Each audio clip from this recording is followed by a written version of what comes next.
Okay, let's start this thing. Thank you so much for coming. My name is Reibstein, and I'm the organizer of this event, and the organizations that I represent are the Massachusetts Office of Technical Assistance, which is part of state government. We're part of the Executive Office of Energy and Environmental Affairs. How many of you have ever heard of the Toxic Use Reduction Act? Oh, we got some hands, all right.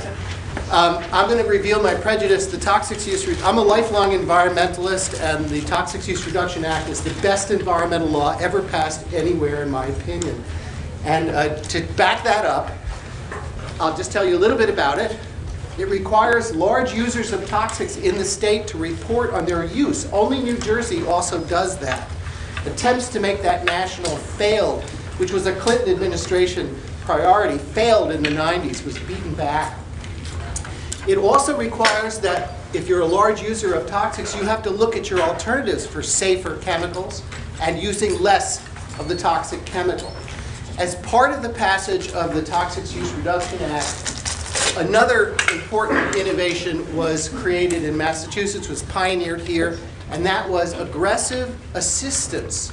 So we think of environmental laws as something where we set a standard and then we force people to meet it. We punish them if they don't. We fine them, which creates an adversarial relationship.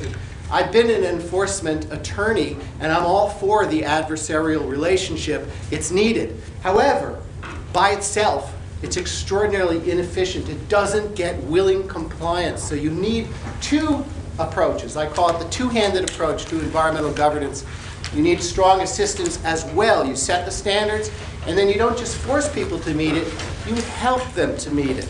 And the Toxic Use Reduction Act has an organization at UMass Lowell called the Toxic Use Reduction Institute, which a lot of people have heard of, which does a lot of research. I'm from its sister agency, the Office of Technical Assistance, which nobody has ever heard of, because we work very quietly, one-on-one with companies. Now, we're voluntary. Nobody has to have us come on site and help them. But 1,500 companies have done that. It's enormously successful. Because we get information on the toxics companies use, we know that we have reduced hundreds of billions of pounds of toxics use in the Massachusetts commerce. About 1/3 of the total has been reduced from what it would have been without the act, and we can measure that, which is quite unusual.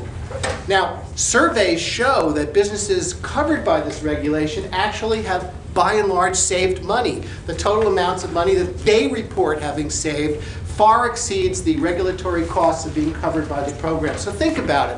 Here's an act that has done this great thing and hasn't cost businesses but has saved businesses money. And just think about how people don't know about this. So and what that says about our world today. My office used to be 30 people in the 90s. It's now 9 people. When we were 30 people, we used to be able to go out and visit colleges and universities. Can't do that anymore. So to work efficiently with one person doing part-time work for the university sector, I formed the Massachusetts School Sustainability Coordinators Roundtable once I realized that there were sustainability coordinators like Paul Wolf, like John Dolly, like Jenny Isler, and I'm not going to mention everybody, but we have a number of sustainability, Steve Bandera, we have a number of sustainability coordinators here, and those who fill in, like Stephen Root here at Hampshire, who don't even get paid for being sustainability coordinators. They're professors, and they steal their labor from them, and sometimes say thank you.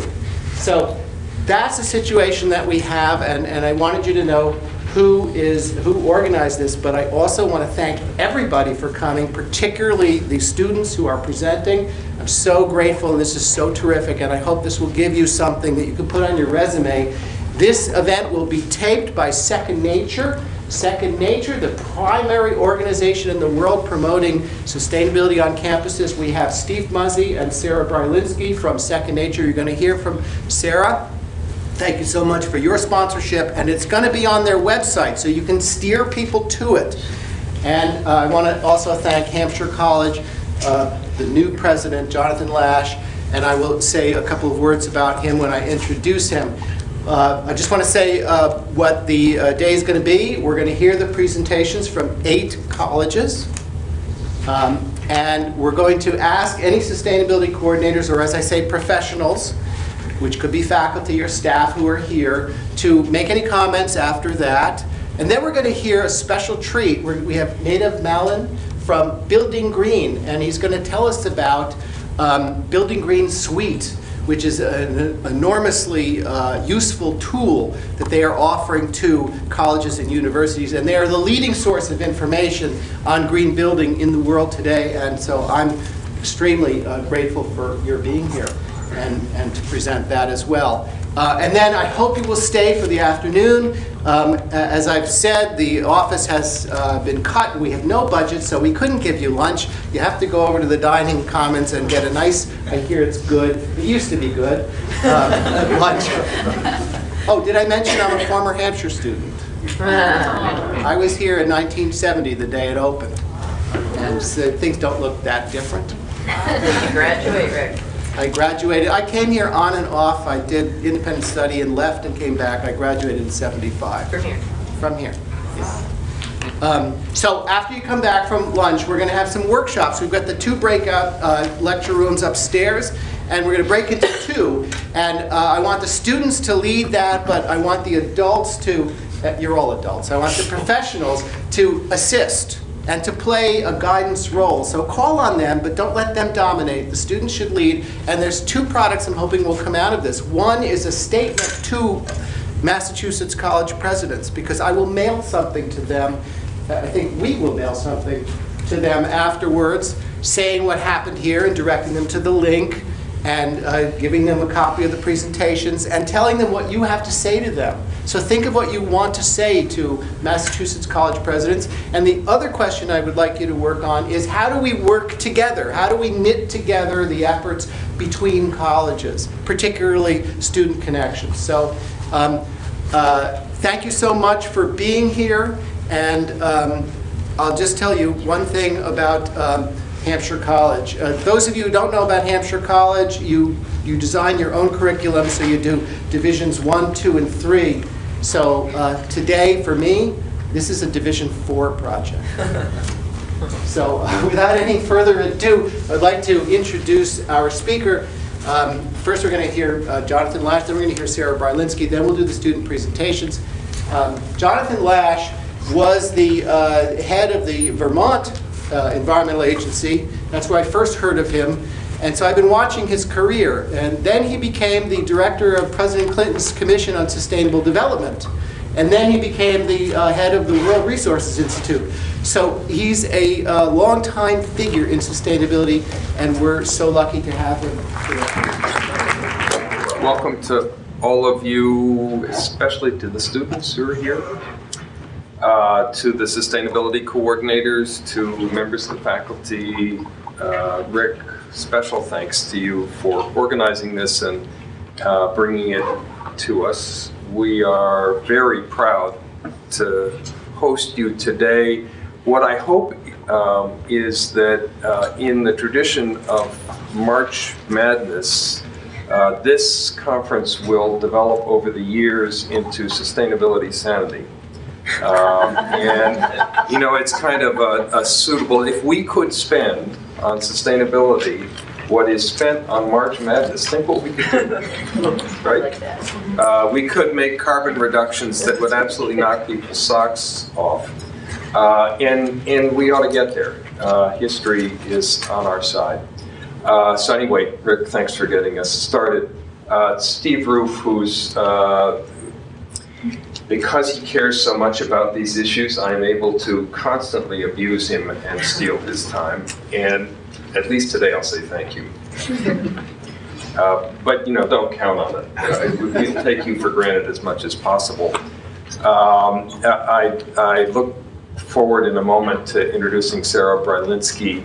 I also want to thank Jennifer Marion of our event services for helping us organize all of this, and then thank each of you for being engaged. We really need you to be the starting point here for changing the world. we don't now have generations to do it in. For the students, it's kind of your generation or game over. So, I hope you see this as a stepping stone to doing some very, very important things in the future. I'm a refugee from Washington.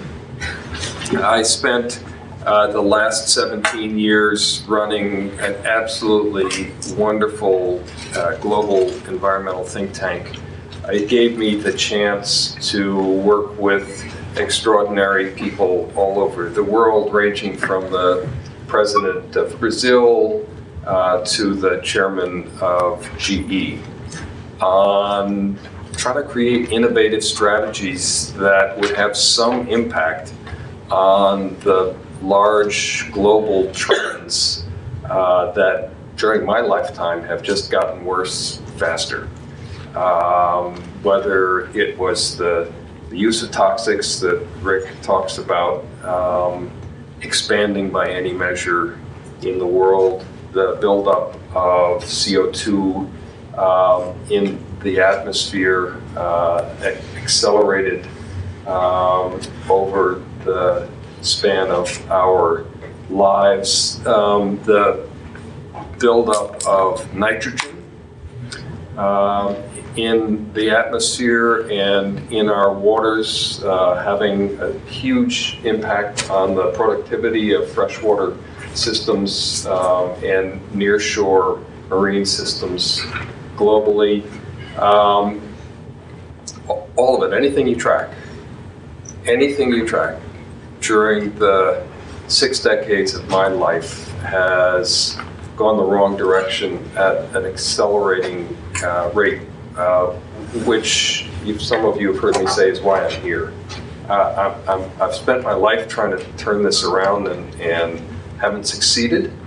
And I think that the kind of students who are here today, the kind of students who are here at Hampshire, have to be the hope for changing that in the future.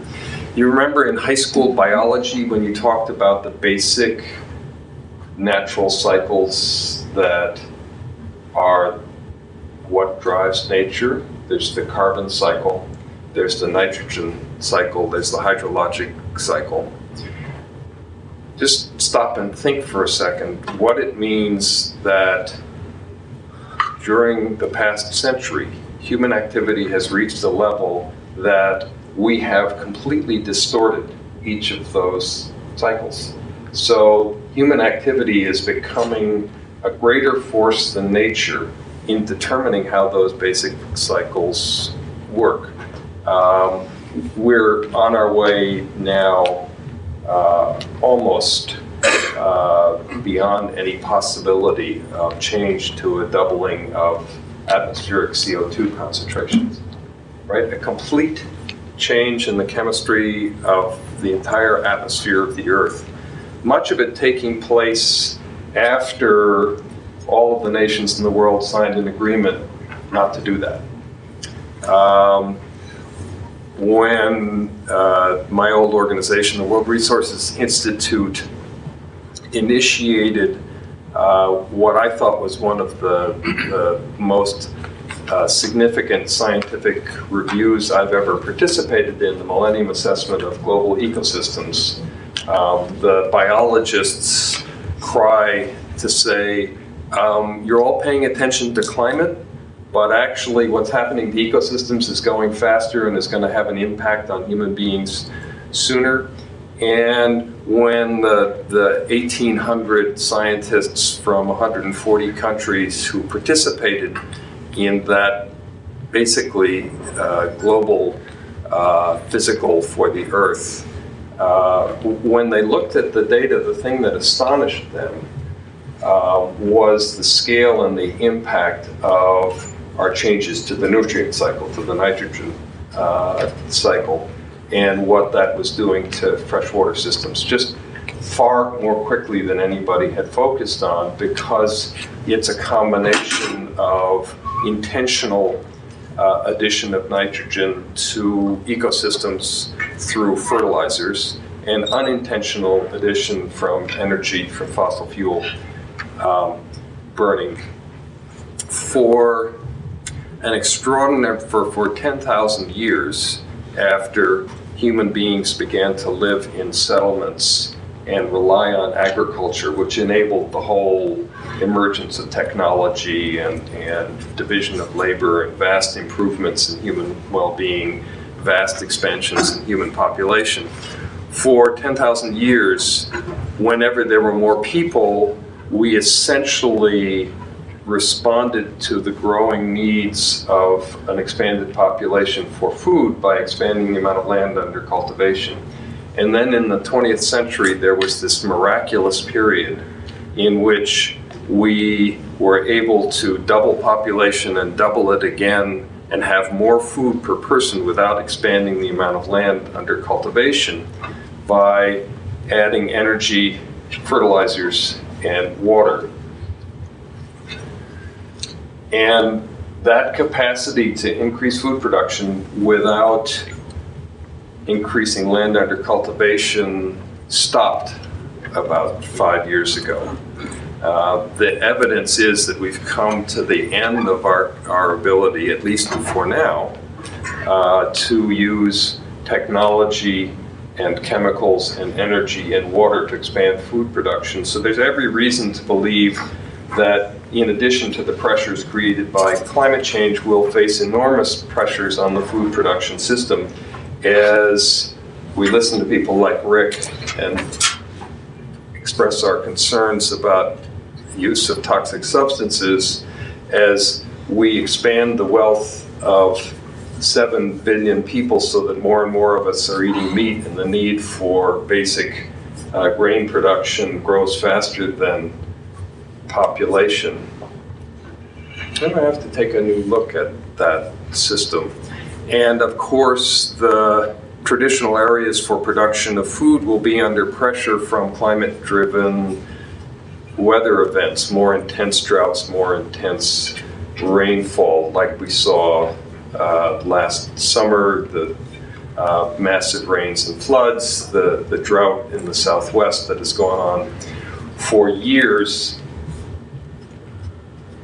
I don't know how there could be stronger signals coming to us from nature than what we're seeing, and yet we see a political system, not only in the United States, but globally, that is unable to respond to those signals and create changes in the way we live that would enable us to reduce the impacts of expanding human well-being. I'm a huge technological optimist.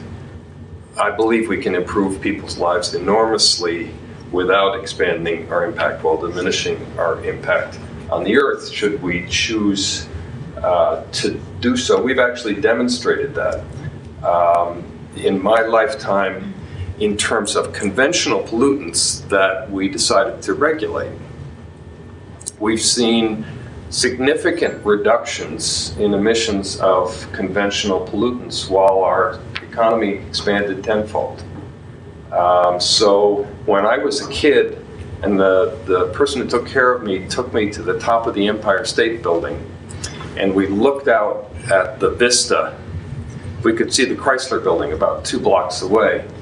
New Jersey was out of the question because there was a constant pail of smoke and smog lying across New York. That was the 50s.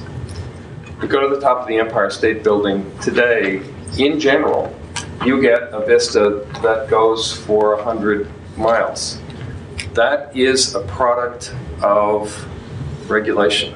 It's a product of human beings making a choice to control some pollutants. It started in the late 60s and has continued. What's interesting is that after we made those choices to control that pollution, our economy didn't nosedive. It began to expand at a rate unprecedented in human history based on innovation and technology that the world had never seen before. So I'm a huge technological optimist. I am not so much of a political optimist. And I think underneath the challenge we face is not a technological challenge. It's not a scientific challenge. It's a cultural challenge. Which brings me back to all of you and what we're doing here. It's great that we have presidential commitments on, Sarah, how many is it, 200 campuses? 675. So, see, presidents always underestimate what's possible. 675 campuses, but what will be spectacular is if the cultures on those campuses become challenging cultures of sustainability in which people are constantly pushing the envelope. And I think that will only happen from the bottom up, not from the top down. I mentioned earlier that I had the experience, among other things, of working with the chairman of GE. I don't know if any of you know the history of GE. It is a very successful, iconic company. It may be controversial with some of you because some of the things it produces. My first personal encounter with GE was when I was Secretary of Natural Resources in Vermont, and we had a big GE manufacturing plant in Vermont. They actually made Gatling guns there, but they employed a lot of people. We caught them lying about their discharges, basically. Not to put too fine a point on it. It's a serious problem if you're a regulator, and I was a regulator, and we gleefully filed an enforcement case against them, and it was like the world was going to end. My boss, the governor of Vermont, got calls not only from their general counsel, but from everybody who had ever supported her in the past, from senators and congressmen, basically saying, you can't do this to GE, and if you do, we're moving out of the state and we're going to crush you like a fly. None of that was said in public, but so I didn't have this really positive image of the company. The guy who was chairman of GE at that time was known as Jack Welch, and Wall Street loved him, Neutron Jack, because he produced spectacular results for shareholders. When I got to the World Resources Institute, we were actually working with GE at the lower levels. We developed the protocol that's now the generally accepted accounting principles for carbon measurement, called the Greenhouse Gas Protocol. Just makes sure that when Company A and Company B report their carbon emissions, they're all counting the same way, and that when Beijing and Washington report emissions, they're counting the same way. And we've been working quietly with GE on measuring their emissions for a number of years. And one of the goals was that when the engineers measure something, they can't resist managing it. And that was true of the GE engineers too. They were just seeing these numbers that were knocking their socks off and sort of wondering, why is this way? And why is this facility so much better than that facility? And how much money could we save? But none of them dared raise their heads above the parapet because of the fear of Jack Welch. And then Welch retired.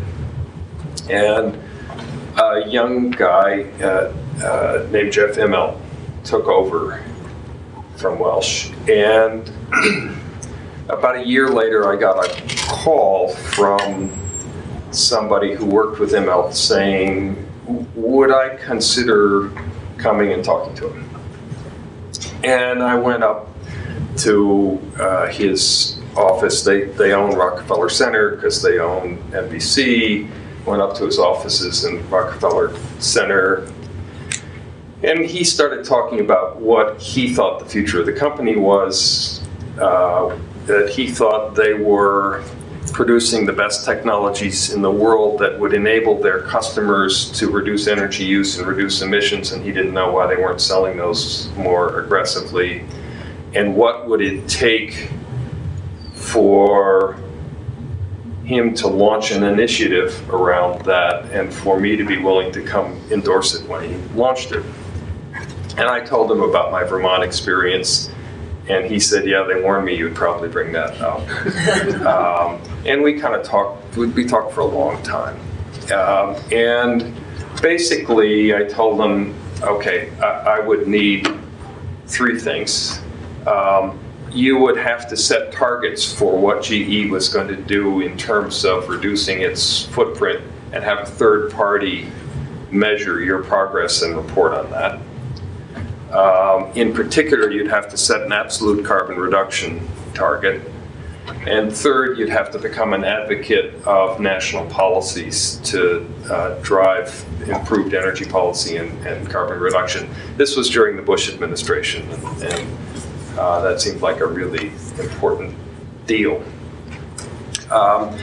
He agreed to the first and third easily. He was very nervous about the CO2, absolute CO2 reduction target, because he has to show growth, right? The Wall Street loves companies that show that they're going to grow because the stock value will increase and people will get rich.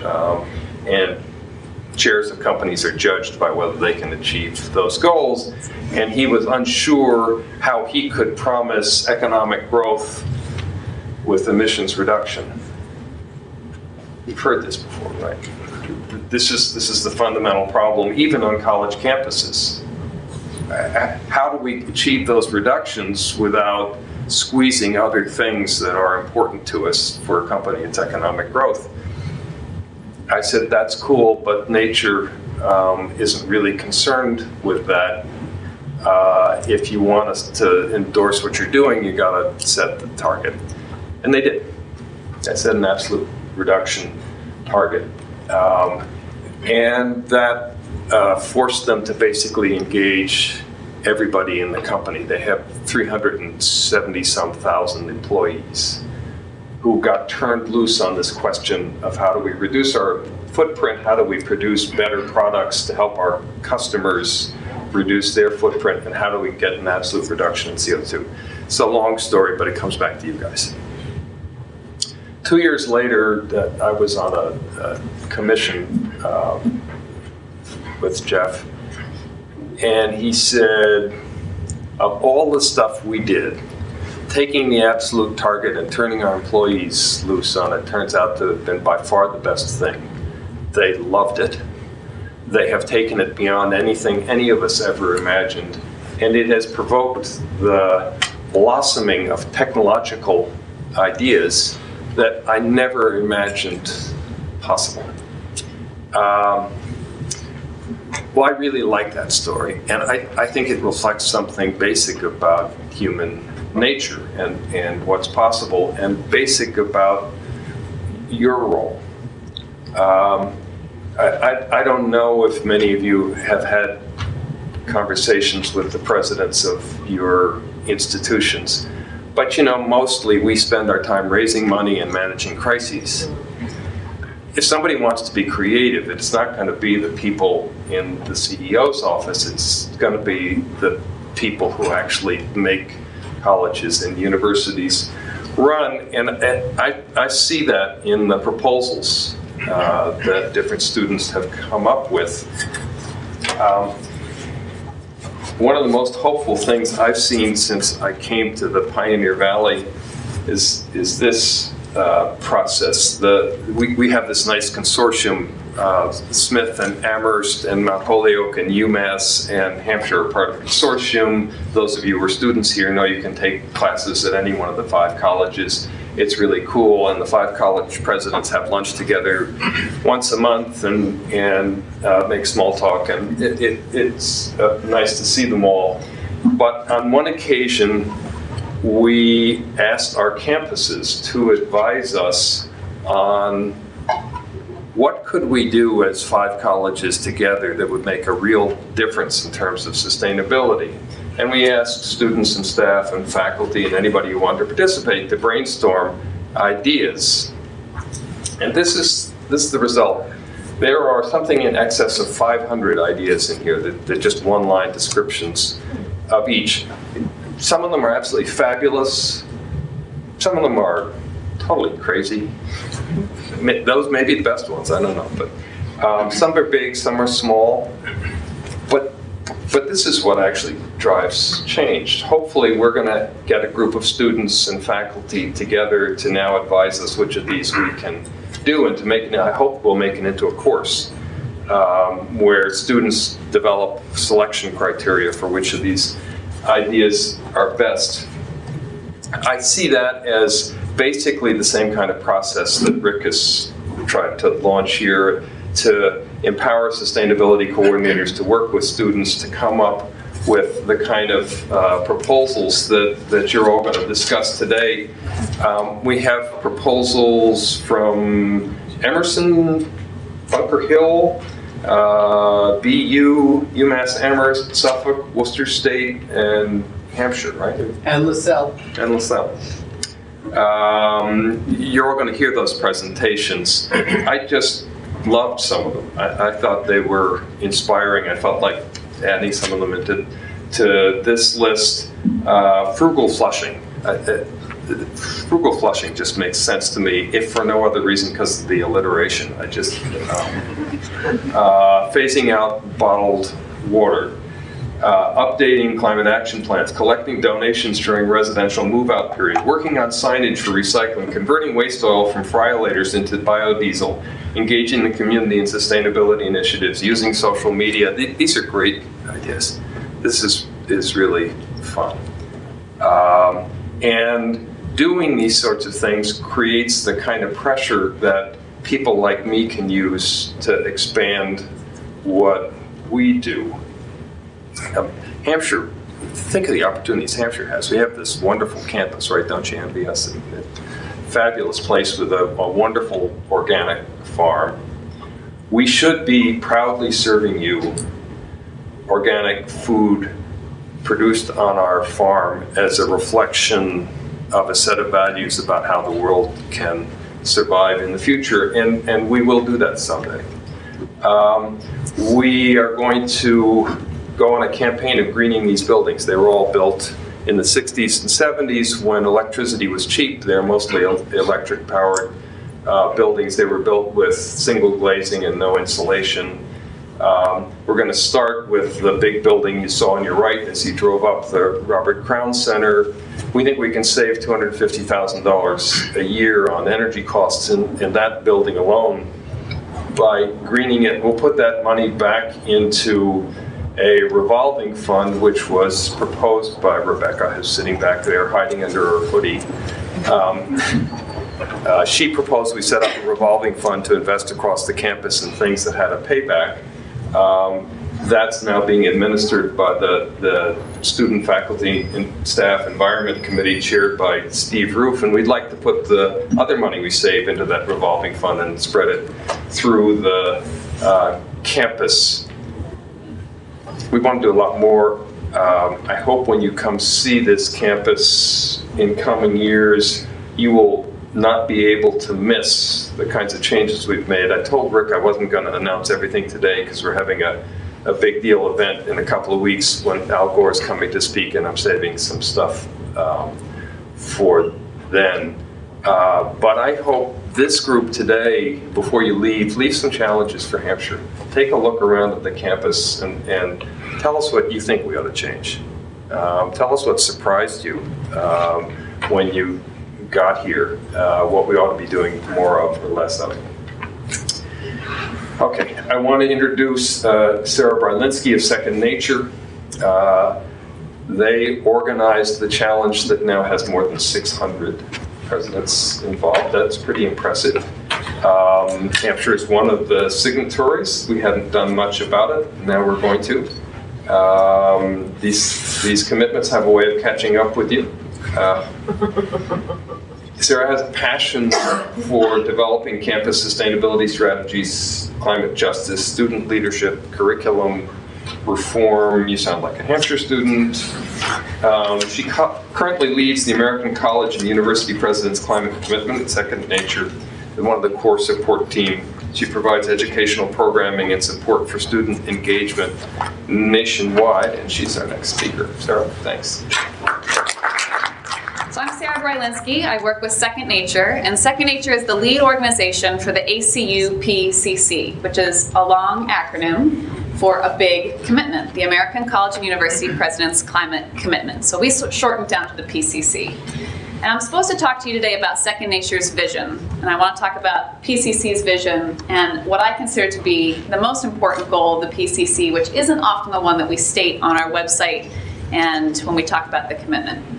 So a college or university president or chancellor signs the American College and University President's Climate Commitment and commits your campus to do something really big, which is to work towards climate neutrality. So you create an admissions inventory to get a baseline so that you can see where you're at, and then a climate action plan that's supposed to get you down to climate neutral. And that's what we talk about when we talk about the PCC, the fact that college and university presidents all over the nation, 675 presidents, have committed to climate neutrality, this impossible task, this amazing task. But that's not actually the most important thing that the PCC does, or the most important thing that I hope we're going to accomplish here today. When your president signs the PCC, they also commit to creating a culture for education for sustainability, arguably a much more important impact on a college campus than just the act of making the physical campus climate neutral. The third thing, and the thing that I want to talk about in terms of the context of today's event, is that they commit to publicly reporting on those initiatives. Now, no one likes reporting. No one likes to spend time filling out a report or filling out a greenhouse gas inventory or taking the time to write up the work that they're doing. We'd rather be out there doing the work that we're doing, just like when students are in class and you're learning and it's exciting and you're doing projects, the last thing you want to do is spend 4 hours on a Friday afternoon writing a paper about the things you're learning, right? It's much more exciting to do the learning than it is to have to report back on it.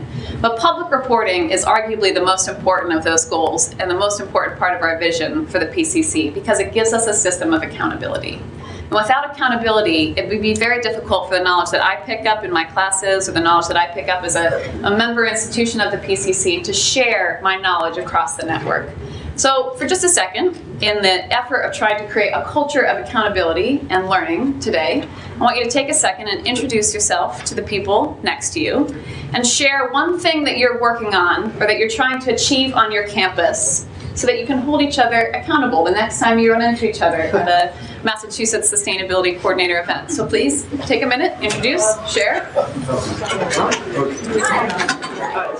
Okay, further accountability. Let's hear some of the things that you shared, what you're working on and what you're going to hold each other accountable. Can somebody tell me what their partner, what the person they introduced is working on, what you're going to hold them accountable for? Maybe someone here in the middle. Yeah, go ahead. Well, Stephen Roof is working on developing ways of actually, getting a grip on things and measuring energy use on campus. Measuring energy use on campus. Reporting out, very important for accountability. Excellent. Yes. Sharon, second year student at Clark University, is working to put a referendum with the Student Council for a $20,000 allocation towards sustainability projects on campus. Good one. Student projects, yes. Thank you. Yes.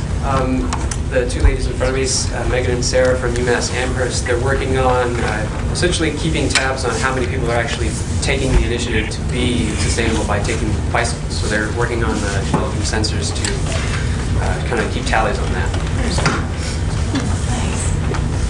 One more. From this corner somewhere. My friends here at Emerson are trying to get some space to have a garden, which is a lot harder in an urban area than here at Hampshire. You'd think a garden, so much green space in this country, it wouldn't be so hard to get a garden, but sometimes it's one of the most difficult things to get food.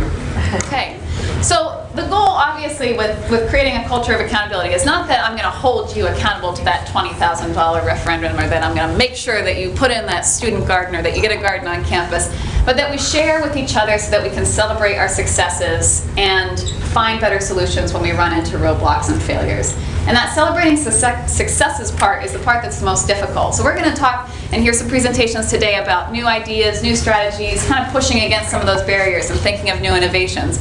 But it's also so important to share successes across the network, and that includes the network of Massachusetts colleges, so that we can not only have a stronger coalition of sustainability work going on in higher education in this state, but so that organizations like Second Nature and the PCC can share your work with a greater national audience, that in states where there's not as much organization, or for institutions where there's not as much student innovation going on. So the PCC has been looking at some of the reports that people submit to our public system recently, and we've been able to show some really interesting and really exciting news. For instance, 93% of the institutions that submitted a progress report on their climate action plan said that their climate action plan has saved them money. And the range of money is in the many millions of dollars. And the range, we ask people to pick a range, so there's sort of a small range and a large range.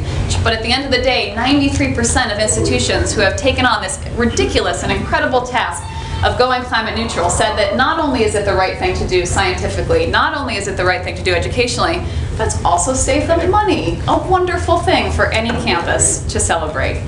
In addition to that, we know that although we have all of the science in the world to back us up to know that we need to reduce our carbon emissions, we know that emissions are still rising globally, and they continue to year after year. American college and university presidents who have signed the commitment have shown an average decrease in 2 years of implementation of 2 to 3% reduction of their carbon emissions. So although the rest of the world may be paying no heed to the science, we know that as a result of implementing a culture of sustainability on campus, as a result of students driving innovation and sharing ideas and creating accountability, that we as an industry or as a collective, higher education as one big collective, is going in the opposite direction that the rest of the United States and most of the world is going. We have managed to actually make a decrease in our carbon footprint.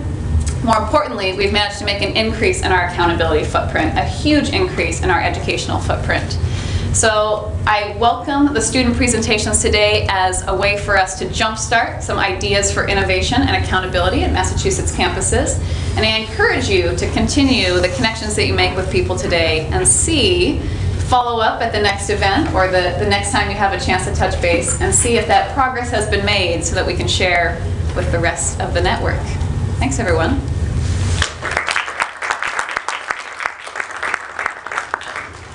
Okay, that was a great start, but let's get to the main event now. We have in the announcement an informal order. We don't have to stick to this, but the first one up is Emerson College. Are you ready to accept that challenge?